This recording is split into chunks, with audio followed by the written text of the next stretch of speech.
ده نيسون براند كاتب صغير كان بيحاول يعتمد على نفسه بس فشل نوعا ما ورجع تاني للمدينة. وده مارشال وارد شاب فاشل وبيحب الافلام وعمره ما ترك المدينة. نيسون لقى ثقب اسود اللي هو الراديانت وده خلاه بطل خارق بيقدر يطير ويتحكم في الجاذبية، وبعدها مات نوعا ما. مارشال اخذ الراديانت من بعده وبقى بطل خارق هو كمان ورجع نيسون للحياة. كان في راديانت تانيين، راديانت ريد اللي بتقدر تمتص الاشياء وتحولها لطاقة، راديانت بينك اللي بتقدر تفتح بوابات في الزمكان بتنقلها لاي مكان في لحظة، وراديانت يالو اللي بيقدر يشوف المستقبل نوعا ما. وكان في اعداء كتير الحقيقه. والفتره نيسن ومارشال كان هما الاثنين راديانت مع بعض، بس الراديانت كان مصمم للارتباط بواحد بس، وكان لازم يختاروا مين اللي هيبقى معاه الراديانت، نيسن ولا مارشال. ده كان ملخص اللي حصل في الاجزاء اللي فاتت. لو عايز تفهم تفاصيل ارجع شوف البلاي ليست اللي في الديسكربشن. ما تنساش تعمل لايك علشان اللايك بيساعد جدا. انا احمد ايه ويلا بينا.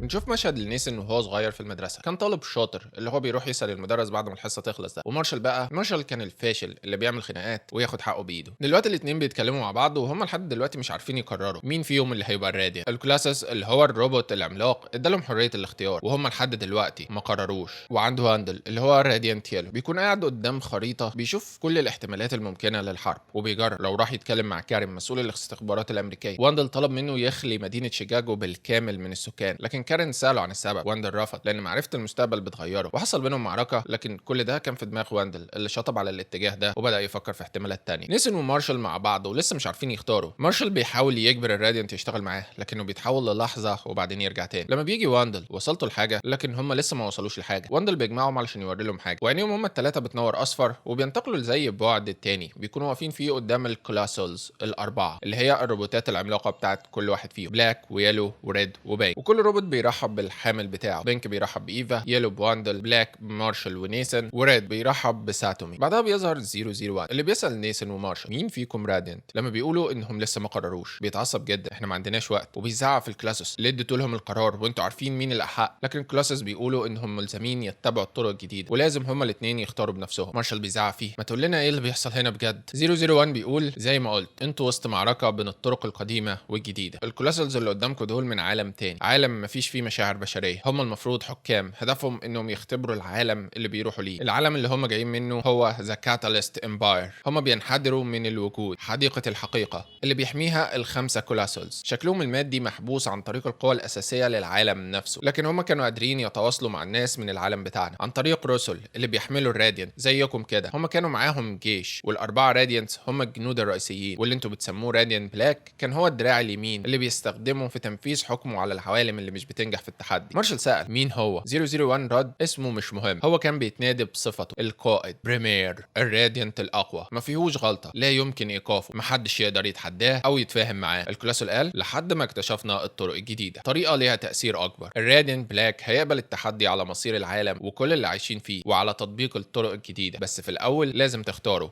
احنا ما ينفعش نتدخل، احنا ملزمين بالطرق الجديده وانتوا لازم تختاروا. وبعدها بيرجعوا للعالم الطبيعي. لما بيدخل عليهم 001 بجد، ها مين اللي هيبقى راديانت بقى. نيسن بيساله لو في ايدك القرار هتختار مين. 001 رد ولا واحد منكم، بس الاختيار مش بتاعي. والكلاسلز كانوا واضحين هم مش عايزين اي تدخل في الطرق الجديده، لازم يكون عندكم حريه الاختيار. دي اول مره الكلاسلز يخاطروا بكل حاجه ويحطوا كل التحكم في ايديكم، هي دي الطرق الجديده. وفجاه بيشوفوا واندل اللي بيتجنن ويطلع منه لون اصفر غريب بيجري عليه لكن بينفجر. مفيش طرق جديده، دي كانت غلطه، لازم تخضعوا للقائد. افعالك كانت مثيره للاعجاب يا 001 لكن بلا هدف. الاحتمالات ضعيفه جدا في نجاه الكوكب ده، احنا هنموت. هما بيحاولوا يوقفوه لكنهم مش قادرين يعملوا اي حاجه. لما الثقب الاسود بيتفتح ويخرج منه ايد الكلاسل الاصفر وتلف تمسك واندل نفسه، بعدها يحصل انفجار كبير وواندل يختفي تماما. نيسن بيقول هنعمل ايه دلوقتي. 001 يا اغبياء لازم تختاروا دلوقتي، وهو بيبعد عنه. الاثنين بيقعدوا مع بعض ويتكلموا. نيسن بيتكلم لما مارشال بيقاطع انا اسف بس انا اعتقد ان المفروض انا اللي ابقى راديانت بلاك. انا عارف انك انت اللي بدات الموضوع ده وانت حاسس انك مسؤول، بس احنا مش عارفين اي حاجه عن اللي هيحصل ولا الجيش ولا التحدي، والقرار بتاعنا هيترتب عليه مصير العالم كله. وخلينا منطقيين، انا اقوى منك، انا عندي تحكم افضل، وانت لحد دلوقتي ما قدرتش تتحول للتحول التاني حتى. هتعمل ايه لما نواجه جيش من الروبوتات العملاقه؟ ولو باي طريقه قدرنا نخرج منتصرين من الحرب دي او على الاقل رجعنا لحياتنا الطبيعيه، انت هتقدر ترجع لوس انجلوس وتبقى كاتب وتحقق حلمك. لكن انك تبقى بطل ده ما كانش حلمك من الاصل، لكن بالنسبه لي انا اعتقد ان ده كان حلمي. هل لسه بتعتقد ان الناس ممكن تتغير ولا لا؟ نيسن سكت ومارشال اتعصب جدا. انت فعلا شايفني فاشل قوي كده؟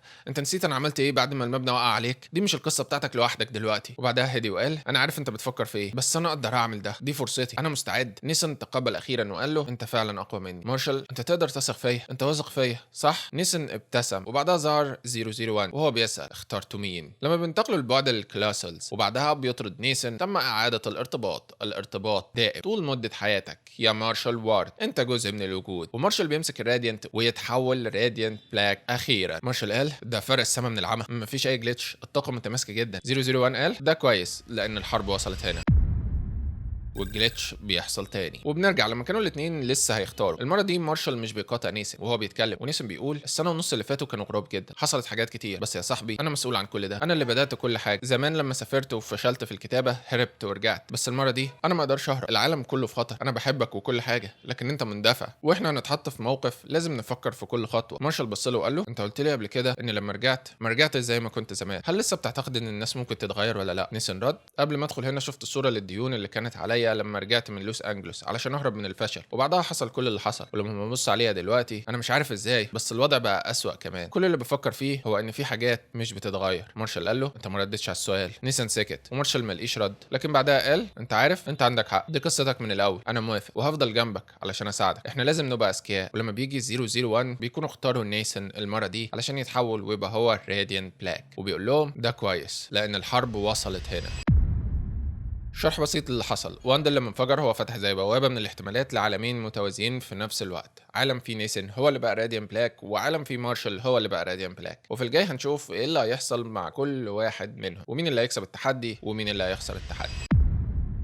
في العالم بتاع مارشال الجيش العملاق ومئات السفن الفضائيه بتوصل للارض. 001 بيقول ان الكلاسول هيحاول يقنع بريمير انه يتحداك على مصير الكوكب وعلى مصير الطرق الجديده، ولو ما اقتنعش هياخد منك الراديانت ويدمر الكوكب اللي فيه. يلا بسرعه، بريمير هيكون في السفينه الام ورا اول باب، روح وانا هقابلك هناك. مارشال بيطير لكن بعدها بيقف ويقول ان هو ونيسن بيشتغلوا افضل وهم فريق مع بعض، وعلشان كده بيشيل نيسن علشان يطيروا معاه. وهو في السماء بيشوف الزحمه اللي في الطريق على الارض ويشوف ان الجيش جهز المدافع بتاعته على الارض. مارشال بيوصل للسفينه الام وبيقف قدام اللي المفروض انه باب، لكن شكله غريب وبيفتح بطريقه اغرب. بعدها بيظهر قدامهم بريمير بيتكلم لغه غريبه جدا في الاول ومحدش فاهم حاجه. لما 001 بيظهر ويقول هو مش بيكلمك انت، مارشال بيتعصب لانه مش فاهم حاجه وبيقرر يهاجم وخلاص، لكن بريمير بيمسك ايده بكل سهوله، وبعدها بيخرج من صدره ايد الكلاسل الاقوى بتاعه، ومارشال بيخرج من صدره الكلاسل بتاعه برضه، والاثنين كلاسلز بيقفوا قدام بعض في مشهد مرعب، والجيش بيكون واقف يراقب الوضع ومش فاهمين حاجه. 001 بيقول لمارشال انهم بيتفاوضوا دلوقتي على شروط التحدي، وبعدها الكلاسل بيرجع لبريمير، والكلاسل بتاع مارشال بيرجع هو كمان ويقول التحدي اتقبل، انت هتدخل تحدي على مصير الطرق الجديده ومصير كوكبك، واول تحدي هيبدا دلوقتي، احمي نفسك يا مارشال. وهو بيرجع يدخل جوه الراديانت تاني، ومارشال بيشعر ان الكلاسل بيصرخ من الالم. 001 بيجري يمسك مارشال ونيسن بسرعه ويهرب بيهم من الطلقات اللي بتتضرب عليهم من كل اتجاه، ويقول اول تحدي ليك انك تنجو من الهجوم. مارشال اول حاجه بيعملها بيفتح التليفون وهو بيبحث عن مكان، وبعدها بيقول لقيته، علشان انجو من الهجوم لازم اتاكد ان كل الناس امنين. وهو بيشاور على الخريطه ده مكان امان، وبيكلم راديانت بانك علشان تنقل كل الناس اللي مش عارفين يهربوا تنقلهم لمكان بعيد. وبرغم ان المهمه صعبه عليها وهتحتاج مجهود كبير، لكن بنك بتقدر تنقل كل العربيات لمدينه ريفيه بعيده عن المعركه كلها، وبعدها بتنهار من التعب وتقع. مارشال بيقول دلوقتي دوري انا، خد نيسن ابعده. وهو بيطير علشان يشوف الدمار ويشكر ايفا انها انقذت الناس. نيسن بيطير يضرب في الروبوتات، انت حتى مش اكبر روبوت اواجهه الشهر ده، وبيستغل حجمه في انه يتجنب الطلقات ويخليهم يضربوا بعض. هتغلبوني ازاي لو مش قادرين تمسكوني؟ لما فجاه في طلقه بتضربه من على الارض تخليه يقع، ويظهر كارين اللي بيكلمه من الطياره. اسف بس مفيش طريقه تانية اعرف اكلمك بيها وسط اللي بيحصل ده، احنا معاك. مارشال بيقول مش عارف لو طيارات الام 16 هتنفع في الوضع ده. كارين قال له انا موافق، واحنا بنشوف طيارات مجهزه بمدافع خارقه وبتطلق طلقات بتاثر فعلا وبتدمر الروبوتات العملاقه دي، اخدوها من تكنولوجيا 001، ووجود راديان بلاك بيمد الاسلحه دي بالطاقه كمان، فالموضوع ممكن ينجح. لما بينزل الروبوت مدرع واكبر من كل الروبوتات الصغيره اللي عمالين يدمروها دي اللي بينزل الارض، وبعدين بيطلق قنابل في كل اتجاه بطريقه عشوائيه ومدمره بشكل كبير. مارشال بيهرب من اول هجوم، وبعدين بيروح يجيب قضبان القطر ويحاول يثبت بيها الروبوت العملاق في الارض، لكن الروبوت بيخلعها بكل سهوله. مارشال بيتصل بالنيسن علشان يقول له لو 001 عنده اي افكار لمواجهه البتاع ده، لكن مفيش رد. مارشال بيلاقي الروبوت بيستعد لاطلاق الموجه الثانيه من الطلقات، وبيستخدم طاقته في انه يحبس الطلقات جوه المدفع قبل ما يطلع. الضغط بيكون شديد عليه، ومارشال مع العصبيه بيتحول للتحول الثاني ليه. نيسن بيخلي 001 ينقله قريب من مارشال علشان يقول له اللي بتعمله صح، اضغط اكتر لحد ما ينفجر نفسه. مارشال مش بيكون عارف ازاي نيسن عارف الحاجات دي، لكن نيسن شغال كاتب وهو بيعرف الحاجات الغريبه دي، ومارشال بينفذ وخلاص، وبيقدر انه يفجر الروبوت العملاق اخيرا، ومن الانفجار بيحمي نيسن، وبعدها بنك بترجع. هي كانت محتاجه وقت علشان تشحن طاقه بس. كارين بيجي علشان يسال مارشال عن اللي بيحصل، ولما مارشال بيحكي له كارين بيقول انه مش مستوعب اي حاجه غير ان دي حرب وهم هيساعدوه يكسب الحرب.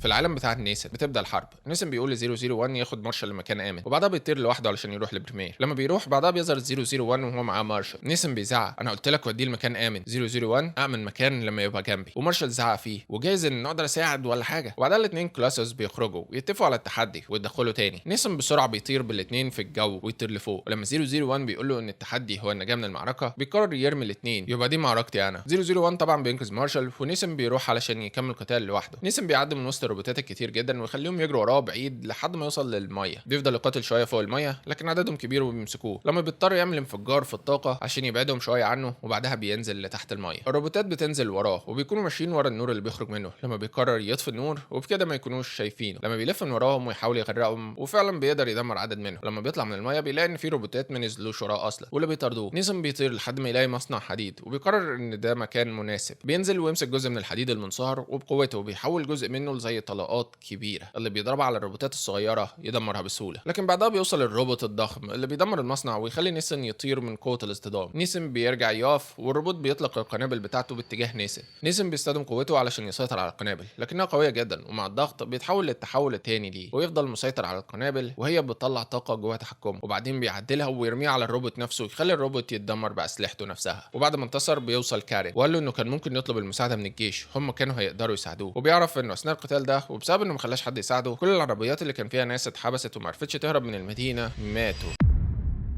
في العالم بتاع مارشال بنشوفهم قاعدين في مؤسسه عسكريه ونيسن بيكتب عن اللي حصل وعن المعركه. مارشال بيخوض معارك ضد جنود بيستخدموا تكنولوجيا زي بتاعه 001 علشان يزود مهاراته في القتال والتعامل مع التحدي التاني. وبعد التدريبات كتير بيجي 001 علشان يتكلم مع مارشال. 001 بيقول انه ما ينفعش يكون الحل بتاعه لكل حاجه هو انه يطلق عليها ليزر. كاتاليست مش بيختبروا قوه الراديانت، هم بيختبروا قوه حامل الراديانت. الاختبار ده مكون من محاور كتير واحنا مش هنعرف المحاور اللي هو بيختبرها او النتيجه غير في اخر محاكمه. مارشال قال له ممكن يكون اطلاق الليزر على اي حاجه واحد من المحاور دي. 001 بيقول ان التحدي التاني بيكون تحدي للافكار والعقل. مارشال ضحك هكون مضطر اتناقش مع روبوت ولا ايه؟ 001 قال له ان اللي هيتحدوه هم من عينه 100 راهبين، هم شبه البشر وزييه كده. هم في العاده بيبقوا وظيفتهم يفصلوا رؤساء الدول في العوالم اللي بيروحوا لها عن الشعب بتاعهم. بيستخدموا طرق بشعه علشان يخلوا الرؤساء دول يؤمنوا بكاتاليست. هم مش هيكونوا راضيين عن احتياجك لمساعدات خارجيه. التحدي التاني هيبدا مع شروق الشمس. خليك مستعد، كائنات اقوى منك بكتير كانوا بيتحايلوا علشان ينضموا ليهم. بالليل نيسن ومارشال بيدخلوا يناموا لكن قبل الميعاد بيظهر الراهبين ويقتلوا جنود اللي بيحموا نيسن ومارشال بس بدون صوت. نيسن بيسمع حاجه ويخرج علشان يشوف ان كتير منهم مقتولين. لما بيظهر احد الراهبين وراه وقبل ما يقتل نيسن مارشال بيكون اتحول وطار يدمره. صح كل الجنود، المعركه بدات بدري. مارشال بيقاتل لما حد منهم بيتسلل من ورا مارشال يحط جهاز غريب على ظهره. نيسن بيكون ماسك الرشاش اللي بيطلق بيه في السماء علشان كل الجنود تصحى، ومارشال بسبب الجهاز بيكون مش قادر يستخدم قوته والراهبين بيتلموا عليه. قبل ما نيسن والجنود يلحقوا يعملوا اي حاجه الراهبين بيكونوا انتقلوا واخدوا مارشال معاهم. مارشال بينقل نفسه في مكان تاني وبيحاول يطير علشان يرجع ينقذ اصحابه لكنه مش بيقدر يهرب. في طرق كتير علشان ترجع للطرق بتاعتك، واحد منها هو العنف. الطرق الجديده بتقدس الاختيار لكن كل اللي هتبقى عايزه هو انك ترجع للطرق بتاعتنا. وهو بيضرب مارشال برجله بقوه كبيره.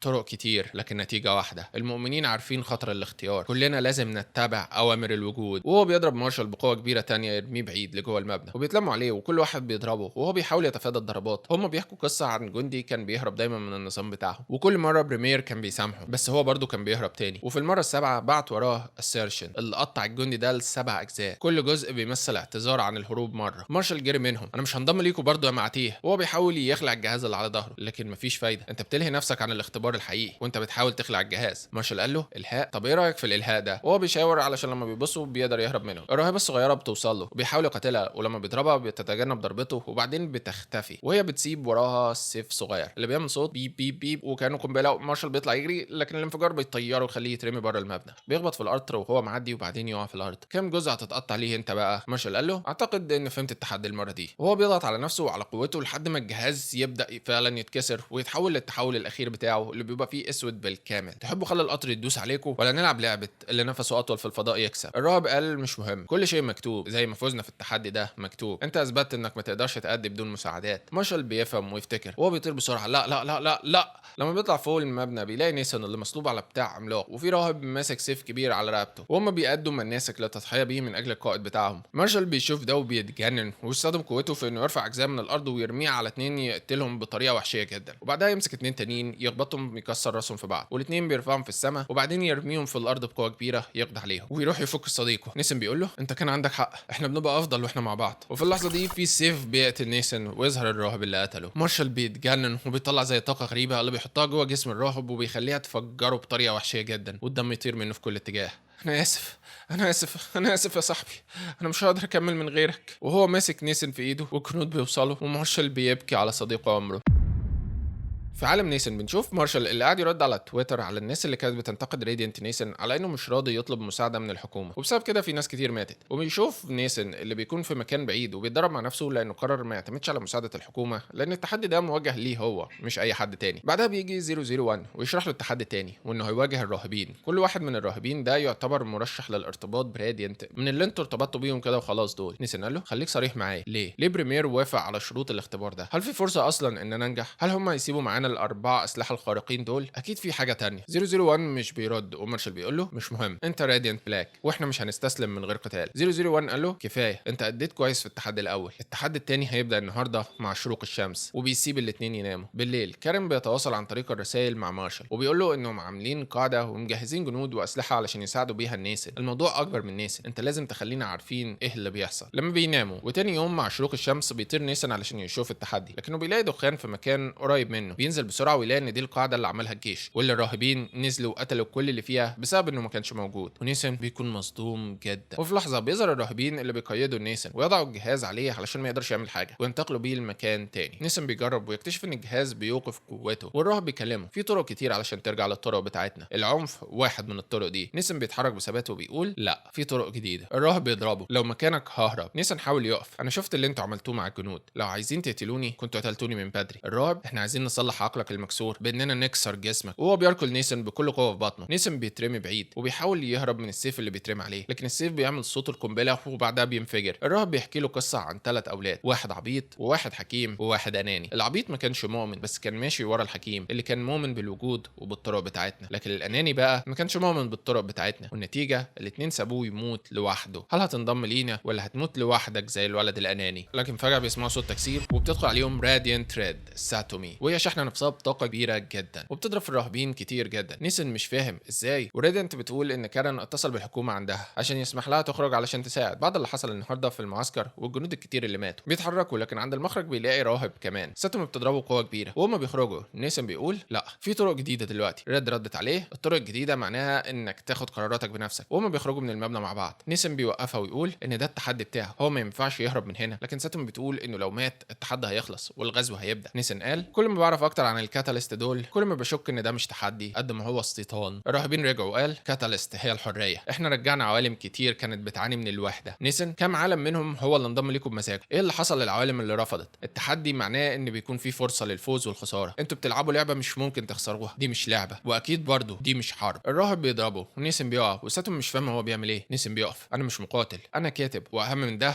انا انسان، لو الوجود لكل الناس يبقى ده مش كفايه. الراهب قال العالم بتاعكم مش فريد من نوع، لو ما استسلمتش لكاتاليست هتبقوا كائنات اقل. ساتوم بتمسك واحد تاني، وايه البديل؟ كلنا ننضم الجيش بيتحكم في عقولنا كروبوتات او نموت. الراهب في ناس بتدعي انها تبقى محظوظه بالشرف ده. نيسن بس انتوا مش بتتكلموا زي الالات، مفيش روبوت بيديكوا تعليمات. واحد من الراهبين قال هو بيتكلم زي كور. الراهب القائد اتعصب، كور مات. واحد تاني قال هو حتى ما نالش شرف الموت، هو بقى 001. الراهب القائد قال محدش كان مؤمن بكاتاليست قد كور، بس لو هو ما كانش غبي كفايه كان هو بقى الوعاء للراديانت بلاك وما كناش وصلنا للنقطه دي. لو انت ما فهمتش الكلام فده غالبا معناه ان 001 اسمه الحقيقي كور، واللي حصل هو انهم كانوا بيستعدوا لنقل الراديانت للكور اللي هو كان قائد الرهبان، لكن هو انقلب عليهم وقدر يهرب الراديانت وبسبب كده الراديانتس نزلوا الارض. لكن السفينه بتاعته اتاخرت ولما وصل الارض كان الاربعه راديانت ارتبطوا مع 4 من البشر زي ما شفنا من اول القصه. يلا نكمل. الراب القائد قال كفايه كده اقتلوهم. الراب البنفسجي بس ده مش تحدي، فين الاختيار؟ القائد قال التحدي المزيف ده تضييع للوقت، مفيش اختيارات في عقيدتنا، احنا هنختار بالنيابه عنه علشان ننقل الراديانت لحد جديد ونخلص من القصه دي. الراديانت البنفسجي طلع السلاح بتاعه اللي فضل يعمل صوت قنبله، لكن هو ما رماهوش على نيسن، هو فضل ماسكه لحد ما انفجر فيهم كلهم. بعدها جريش شال الجهاز من ظهر نيسن. هما يقتلوا صاحبك. التحدي هو انهم يشوفوا هتعمل ايه لما تخسر شريكك اللي بيساعدك عند التمثال اللي على السطح. وهو بيقول كده القائد كان وصل وحط السيف بتاعه في ظهر الراهب البنفسجي قتله. نيسن اتعصب جدا وتحول للتحول الثاني وطار اطلق طاقه اسقط بيها كل الرهبان اللي حواليه، وبعدين طار بسرعه وهو متحول للتحول الاخير ومتعصب جدا. لقى الراهب اللي هينفذ حكم الاعدام وبقوته ضربه خلص عليه وبدا يخرج مارشال من الوحل اللي كان محبوس فيه. او هتروح مني يا صاحبي؟ صاحبي.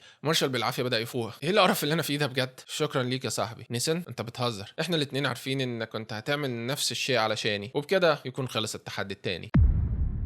في عالم مارشال بنشوف كور اللي بيروح علشان يشوف جورج اللي كان قائد الراهبين، وهو دلوقتي بيتم تصليحه باضافه اجزاء روبوتيه بدل الاجزاء اللي كسرها مارشال في المعركه. كور بيحاول يعرف منه معلومات عن التحدي الثالث، لكن جورج بيقول ان التحدي الثالث بدأ خلاص. دفاعات الكوكب ده سهله جدا، بريمير مش هيبقى رحيم المره دي، خلي الوعاء بتاعك يركز. وعند مارشال اللي بنشوفه بيدفن صديقه عمره نيسن، وبنشوفه بيبكي ويسال كارين هل هم بيحسوا بالالم؟ الروبوتات دول كاتاليست ده انا عايزهم يتألموا، انا عايزك تساعدني. لكن كارين بيقول ان اسلحه الكوكب كلها مش هتعمل حاجه، حتى الاسلحه النوويه هتضرنا احنا اكتر ما هتضر الفضائيين. وبيقول له انه دخل معارك كتير عشان يخلي الحكومه تدعمه في انه يوجه فلوس كتير لمساعده مارشال. هم مش فاهمين ايه خطوره الوضع ومش بيفرق معاهم غير الفلوس. هو عارف مارشال بيشعر بايه دلوقتي، لكن لازم يتاكد ان الناس شافت اللي هو بيعمله. هو دلوقتي كلامه مصدق ومؤثر اكتر من اي سياسي او رئيس دوله في العالم كله. لازم يستخدم طاقته بشكل ذكي. بعدها مارشال بيروح عشان يواسي ميسيس ستار وميسيس بيرن ابو وام نيسن، لكن ابوه بيقول له هو ليه مات؟ هو قال لنا ان انتوا الاثنين بعيد عن الاحداث. مارشال قال لهم ان هو راديانت بلاك وان هو ونيسن كانوا راديانت بلاك، لو بس نيسن كان،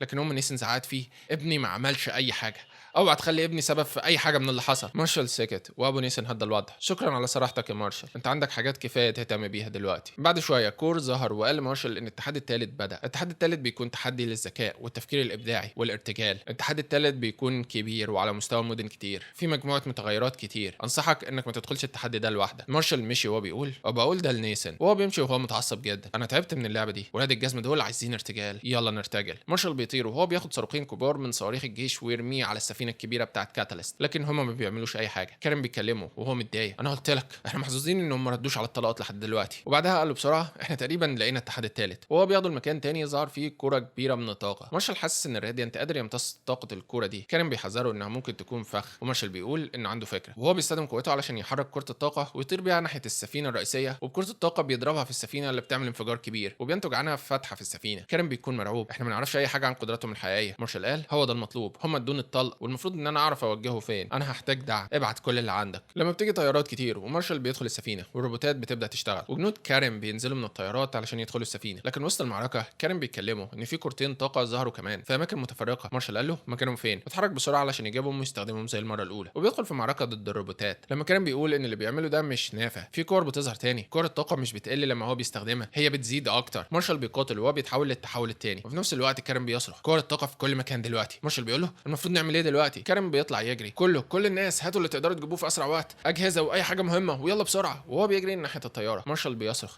انت بتهرب، احنا نقدر نحل الوضع. كارين قال له انت لسه مش فاهم، هي هتنفجر وهتفجر المدينه كلها، انت خسرت ولما هربتش هتموت مع المدينه. مارشال بيطير للاعلى وهو بيبكي وبيشوف المدينه وراه وهي بتنفجر بالكامل. مارشال بيقف فوق المدينه المدمره. يا وحوش انا ما قدرتش، انا ايه اللي عملته ده؟ وبعدها سمع صوت حالة التحدي سلبي، التحميل 99.88%. وبعدها بنشوف بريمير اللي واقف قدام مارشال. النتيجة النهائية اتحددت خلاص.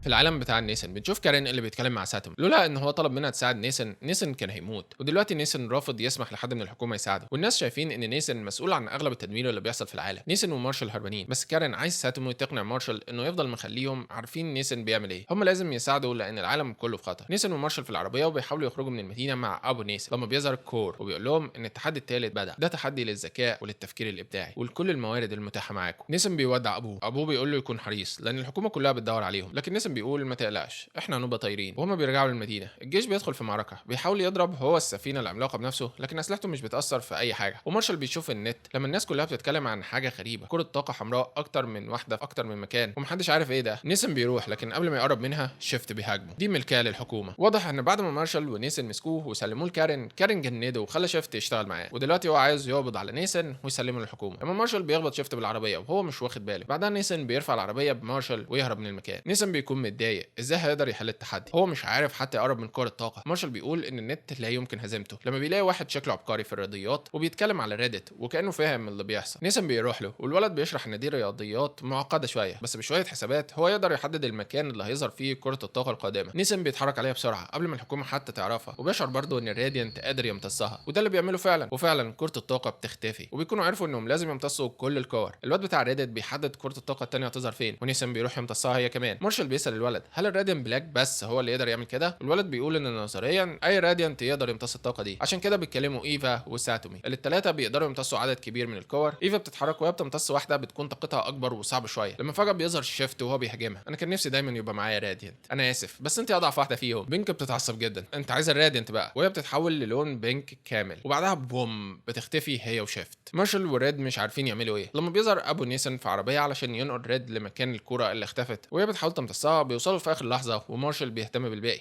لما بتوصل ريد لكره الطاقه بتكون متوحشه جدا وكبيره جدا، وريد بتحاول بكل قوتها واخيرا في انفجار كبير لكنه يا دوب بيأثر على الشارع وبس ومش بيوصل للمباني. بتقدر تنجح. احنا كسبنا. مارشال والواد بتاع ريد بيكونوا فرحانين جدا ونيسن بيوصل لساتومي لكن ساتومي بتقول له انا اسفه الكوره كانت قويه جدا. نيسن مش فاهم حاجه. انت انقذتينا انت وابوه. هو بيشوف ويفهم من الانفجار قتل ابوه وبيقع على الارض وهو بيعيط على ابوه اللي فقده. في العالم بتاع مارشال، بريمير بيوصل علشان يقابل مارشال. كارين بيوصل مع جنوده وبينزلوا من الطياره على استعداد يهاجموا بريمير، لكن مارشال بيقول لهم كفايه الا لو عايز كل الناس دول يموتوا كمان. وهو بيروح يسلم نفسه مع بريمير. بيطيروا هما الاثنين لحد السفينه الام ومره واحده وش بريمير بينور جامد وبعدها جسمه بيختفي ويظهر الكائن الوعاء اللي معاه طاقه بريمير واللي بيتكلم عادي. في البدايه الوعاء ما كانش عنده قدره على الاختيار. كان الكلاسل هو اللي بيتحكم في كل حاجه لحد ما كور اللي هو 001 قائد الثوره خلى الكلاسلز يؤمنوا بحريه الاختيار وان الوعاء لازم هو اللي يختار ويكون متحكم. لكن مع بريمير هو لسه عايش بالطرق القديمه واللحظات القليله اللي بيخليه يتحكم فيها هو مؤمن فعلا بالطرق القديمه وان بريمير هو اللي يحكم ويتحكم في كل حاجه. والوعاء بيقول له برغم ان الباب الثالث ما نجحش معاك بس انت نجحت في الباب الاول واوقفت الهجوم، والباب الثاني انت ما انهارتش لما خسرت صديقك، ده انتصار. مارشال مش مصدق لكن الوعاء قال له مبروك انت كسبت في تحديين من 3. مارشال بيقول له مش معقول انا مش مصدقك. الوعاء رد انا برضو مش مصدق بس ده الواقع. لما انا كنت مكانك في التحدي الثاني كانت معركه كبيره، احنا دمرنا عدد من الروبوتات وانا اتصبت كمان، بس بريمير كان رحيم. هو شاف الولاء اللي عندي وشاف اني قادر ابقى وعاء مطيع ليه. خد بالك الموضوع مش بينتهي ابدا لو فضلت تقاتل للابد، وحتى لو كسبت هتفضل مضطر تحارب علشان الطرق القديمه واي طرق تانية هي افكار طفوليه في الاخر. مارشال ساله الكوكب هل هينجو؟ الوعاء رد التحدي ممكن تكسبه او تخسره لكن كاتاليست دايما هتحكم الكوكب. بص حواليك مات والوف من الناس ماتوا ومع ذلك لسه في تحدي اخير. الثلاثه الاولانيين كانوا ابواب لكن ده مفتاح. العالم بتاعك دلوقتي مكسور ومحتاج لقائد علشان يعيد البناء وعلشان يسكت كل اللي هيعترضوا على طرق كاتاليست. ده التحدي الاخير يا مارشال وارد. هل هتحكم العالم؟ كور قدر يتسلل خلال الوقت ده وحاول يهاجم الوعاء وهو مش مرتبط ببريمير علشان يقتله، لكن في طلقه قضت على كور. مارشال قال له ما تقتلوش في ناس كتير ماتوا. الوعاء قال كور كان هو المختار علشان يبقى راديان بلاك مكانك بس هو اختار الخيانه وخلى الكلاسل اللي معاك يخوننا برضه. لولا اللي عمله ما كانش الراديانس نزلوا الكوكب ده اصلا وما كناش هنعرف او هنهتم بوجودكم من الاصل. وبريمير بيستعيد السيطره مره تانية وبيرفع ايده علشان يقتل كور اللي بيقول انا هموت لكن الطرق الجديده هتعيش. بريمير قال له مرفوض واطلق طاقه قتلت كور في الحال وسأل مارشال هل هتحكم العالم؟ الرد مطلوب حالا. مارشال بعدها بيرجع الارض لما ايفا وساتومي بيوصلوا. ايه اللي حصل يا مارشال؟ مارشال قال بريمير عايزنا كلنا وحتى واندل لو هو لسه عايش. بريمير عايزني احكم العالم علشان نعيد بنائه بطرق كاتاليست. ايفا هل في طريقه نخدعهم؟ نقول ايوه وبعدين بوم. مارشال انا شفته بيشوي 001 على الفحم، المستوى ده من القوه ما نقدرش. ساتومي ده صح ما ينفعش نقول ايوه. مارشال مش ده القصد، انا قصدي ان احنا ما نقدرش عليه. انا بالفعل قلت ايوه. رضا اتعصبت جدا ده ممكن يكون فخ. مارشال ايوه ده ممكن يكون فخ بس بص حواليكي هم مش هيمشوا، الكوكب هيبقى بتاعهم. لو قاومنا هنموت كلنا وكل الناس لكن لو تعاوننا مش هنضطر حتى نستسلم ولا نسلم الراديانت اصلا. فكروا في كل الناس اللي هننقذها، مش ده اللي المفروض ندور عليه. ايفا وساتومي بيبصوا لبعض وبعدين ساتومي بتمشي. مارشال بيطير عشان يوقفها. ساتومي قالت امشي من قدامي انت بقيت معاهم دلوقتي، انا هروح للكارن علشان ننقذ العالم. مارشال قال لها انت بتقولي ايه؟ انا بحاول انقذ حياتك. لكن ريد مشيت برضه. مارشال بقوته ثبت ساتومي علشان ما تمشيش. الموقف غبي انا عارف بس احنا لازم نستفيد اقصى استفاده، ما ينفعش ابقى لوحدي، لازم انتوا الاثنين تبقوا معايا. هو هيقتلكم او هيجبرني اقتلكم. ساتومي بعصبيه بتقول له سيبني يا مارشال. مارشال لسه ماسكها وانا مش مستعد اخسر حد تاني،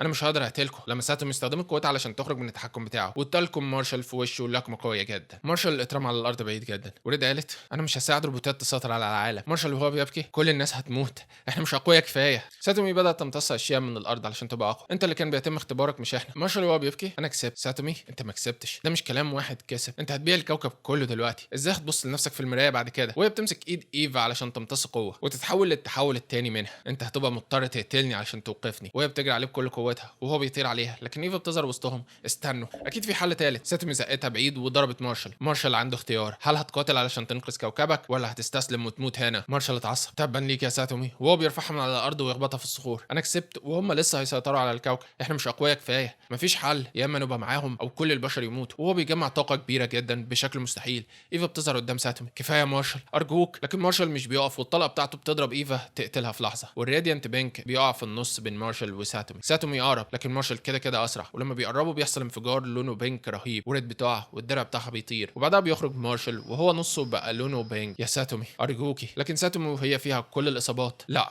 مستحيل، علشان مارشال بكل برود بيقتلها. ولما الراديانت بيخرج منها مارشال بيقف قدامه ويقول احنا مش اقوياء كفايه، وهو بيمسك الراديانت ريد، وبعدها الطاقه بتعميه، وبيسمع كلام من الوجود، ليه عملت كده ليه؟ وهو هينفجر من الطاقه مش فاهم حاجه. لما بيشوف اغرب حاجه، انتوا ايه؟ وهو بيشوف قدامه نيسن ومارشال من العالم اللي فيه نيسن بقى هو الراديانت بلاك.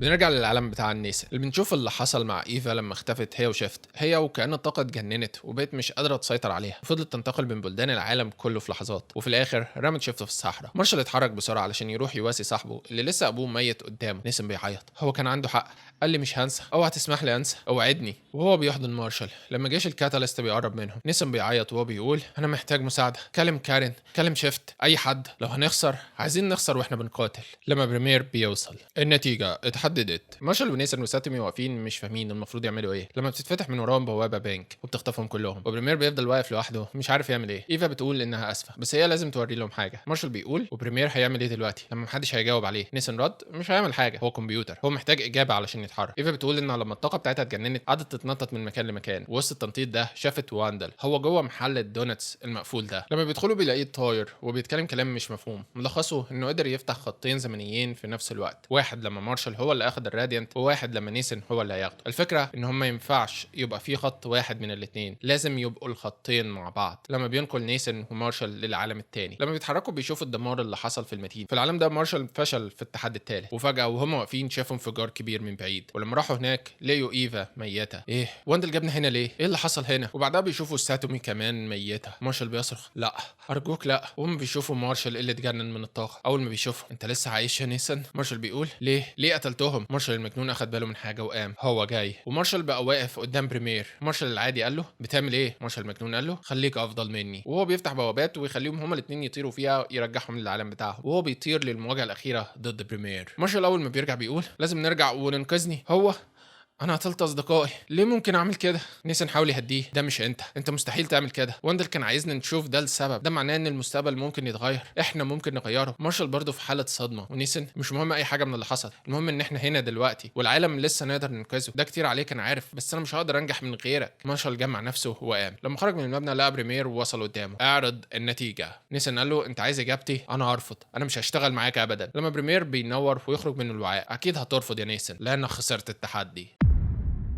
مارشال قال له ازاي خسر؟ هو كسب الثلاث تحديات. لكن الوعاء بيقول انه فعلا كسب الباب الاول، لكن الباب الثاني هو بيكون عن النجاه بعد خساره صديقك، ونيسن فشل، والثالث هو نجح فيه بس مش بنفسه، هو حصل على مساعدات كتير، وده معناه ان نيسن خسر التحدي. وبيبدا يشعر بحاجات غريبه، وكان في برمجه جديده في الراديانت. لما بريمير بيستعيد السيطره، انا بطالب برجوع الكلاسوس بتاعك. نيسن بيقول لا، وهو بيطير يهاجم بريمير، لكن بريمير ببساطه بيمسكه في الهواء، مستخدم غير مصرح له بالدخول. وفجاه الراديانت بيقف ونيسن مش بيقدر يعمل حاجه. راديانت كده سيطر على نيسن زي ما بريمير مسيطر على الوعاء بتاعه، وهما بيتحركوا مع بعض. ومارشال هيتجنن لان صديقه اتحول وبقى روبوت، ونيسن بيطير بيدمر البيت اللي كان فيه واندل. لكن في اخر لحظه ايفا بتنقذ مارشال بيقول هنعمل ايه؟ هم اخدوا نيسن وواندل مات. ايفا بتقول انه لا ما ماتش، لانه فعليا هو ما كانش في البيت، هو كان بين الخطين الزمنيين. لما بيرجعوا واندل بيقول ان عندهم فرصه، هو ما يعرفش ايه اللي هيحصل بعد كده، لكن بيطلب منه روح مع كور لانه عارف اكتر مني انا كمان. وبريمير بيتحرك مع راديانت نيسن جوه بيتكلم مع الكلاسل، انت بتعمل ايه؟ الكلاسل رد انا فهمت دلوقتي، النجاح ما كانش اختيار، دي كانت دايما النتيجه. نيسن صرخ فيه ده اي كلام، انت بعتنا. واحنا بنشوف الكلاسل بيتحكم في جسم نيسن وبيعمل بيه حاجات غريبه، وجوه الكلاسل بيقول لنيسن كاتاليست اقوى، الطرق القديمه اقوى،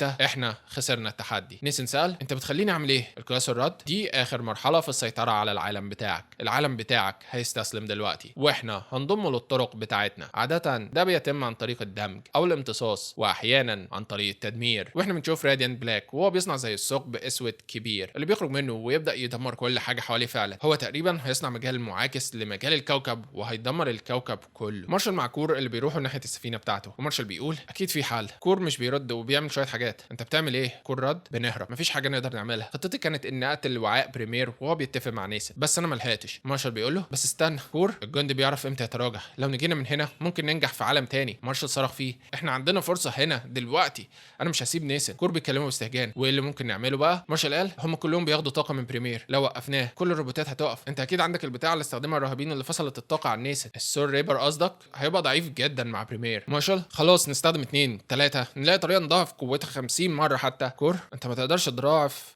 لا. مارشال بيعرف انه عارف حاجه او سلاح ممكن يساعدهم في الخطه دي. كور قال بريمير مش قوي بسبب الراديانت بتاعه ولا بسبب الروبوتات، لكن بسبب السيستم كله، وان هو المتحكم فيه ومفيش اي حد بيعترض على اي حاجه فيه. ونيسن لسه بيتخانق مع الكلاسس اللي بيقول له احنا خسرنا، ده كان التحدي ودي كانت البرمجه. نيسن رد طز في البرمجه، طز في الاتفاق، انت خسرت وبعدين ده كان اتفاق مع ديكتاتور، خلينا نلعب لعبه ما ينفعش نكسبها، ده مش اتفاق، انا مش مهتم لو بقينا مخادعين. كلاسس رد احنا هنموت للابد. نيسن رد انا مش مهتم، انا كده كده ميت، انا مش خايف، انت بقى ايه عذرك؟ لما الكلاسس بيرجع لنيسن التحكم مره تانية، وبريمير بيقول خطا في الكود. راديانت بقوته بيرفع حجر كبير ويرميه على بريمير، بريمير بيطير الحجر ونيسن بيطير علشان يهاجم بريمير تاني لما بيلكموا بقوه كبيره، لكن بريمير ببساطه بيمسك نيسن من رقبته ويرسل اشاره لكل الجيش بتاعه ينزل. في بوابه بنك بتتفتح وتوصل ايفا وساتومي اللي بتلكموا بقوه كبيره الطياره بعيد، والثلاثه بيقفوا مع بعض وبيكونوا جابوا كل الابطال الخارقين اللي في العالم علشان يساعدوا في القتال ضد الجيش. وبريمير بيقدر انه يستدعي الكلاسس بتاعه بنفسه من الثقب الاسود علشان يقاتل. وعنده واندل اللي لسه بكل قوته بيحاول يمسك الخطين الزمنيين في نفس الوقت، لكنه مش قادر اكتر من كده، لكنه مضطر لان العالمين لازم يفضلوا عايشين مع بعض. لكن الروبوت بيقول له انت مش فاهم، في النهايه هيفضل واحد بس. من وسط الناس اللي بتساعد في القتال ضد الروبوتات بتكون انيا اللي بتستخدم اسلحه من تكنولوجيا كور بتاعه الموجات الصوتيه، وهي بتقاتل ضد واحد من الروبوتات في طلقه بتقتله، ويظهر كور ومارشال. كور بيقول ان السلاح اللي معاها بتاعه وهو عايزه في حاجه. مارشال عنده خطه. في شيكاغو الكلاسس بتاع بريمير بيغير اللعبه، والعدد الرهيب من الروبوتات بيخلي المعركه صعبه جدا. نيسن بيتكلم مع الكلاسس بتاعه ايه اللي نقدر نعمله دلوقتي؟ كلاسس كاتاليست دلوقتي ليهم هدف واحد بسيط، هو التدمير، انت ما عندكش القوه. نيسن قال له طيب وانت ما تقدرش توقفه انت كمان؟ الكلاسس ساكت. نيسن بره قال للابطال اللي معاه ابعدوا، وقفوا الروبوتات وما تقلقوش عليا. لما بيبعدوا الراديانت بتاع نيسن بينور جامد، الكلاسس بتاعه بيخرج ويهاجم بريمير الكلاسس. وفي وسط القتال ده مارشال بيكلم بينك تعالي انا محتاج لك، انا عندي خطه. وهي بتشوف السفينه بتاعت كور بتتحرك من فوقها. بريمير بيطير بسرعه يسقط سفينه كور اللي بتقع على الارض. كور بيخرج منها وبريمير بيقرب منه. 001 كور تم التعرف عليه. كان بيجي في الطياره وهو مع السته المجرمين اللي كانوا بيحاربوا الراديانت بلاك وكانوا هيقتلوه في مره، لكن بريمير الكلاسس بيضرب الطياره يخلي توازنها يختل، وقبل ما يقعوا نيسن بيمسك الطياره ويساعدهم. لكن خلال الوقت ده الكلاسس بلاك بيمسك نيسن علشان ينقذه وهو بياخد الضربه القاضيه اللي بتسقطه من بريمير الكلاسس. كور بيحاول يقاتل بريمير وهو مستغل انه امهر في القتال وبيتجنب ضرباته، لكن مهما كان بريمير اقوى بمراحل كتير من كور، وبيمسك السيف بتاعه ويطعن بيه كور يقتله في الحال. لما في طلب تخبطه ويظهر مارشال اللي بيقول له انه بيعمل كده علشان يلعب بريمير لحد ما يبني السلاح اللي هو عايزه. بريمير بيكون هيئه المارشال لما نيسن بيوصل وهو متعصب جدا ويلكم بريمير في وشه. مارشال بيقول لانيا اشتغلي بسرعه، وانيا بتقول اديني ثانيه بس. ساتومي بتمسك في ايفا وتمتص منها طاقه كبيره جدا، هما الاثنين بيتحولوا للتحول الاقوى ليهم، وانيا بتكون خلصت السلاح. محدش عارف مدى قوه السلاح ده ايه دلوقتي. مارشال علشان كده لازم تجري بسرعه، وراديانت ريد بتتحرك وهي مشحونه باكبر قوه ممكنه تهاجم بريمير الكلاسس. ايفا بتقول لنيسن احنا بنشغل بريمير لحد ما مارشال يشغل السلاح، وهو ايفا بيحاول يضربه بريمير. لما بريمير بيقدر يمسك نيسن وقبل ما يقطع عليه مارشال بيقول له سلام، وهو بيدوس على زرار علشان يحصل انفجار كبير جدا يطير كل الموجودين. الكلاسس بريمير بيقع على الارض وكانه حته حديد. ساتوم وايفا على الارض ولبسهم رجع عادي، والراديانت قدامهم انفصلت عنهم بشكل كامل وكانها مستعده للارتباط من جديد. نيسن رجع طبيعي وبيروح يحضن مارشال اللي فرحانين انهم لسه عايشين. الوعاء بتاع بريمير بيقع على الارض والراديانت قدامه وهو خايف وبيسال يا بريمير يا سيدي انت فين؟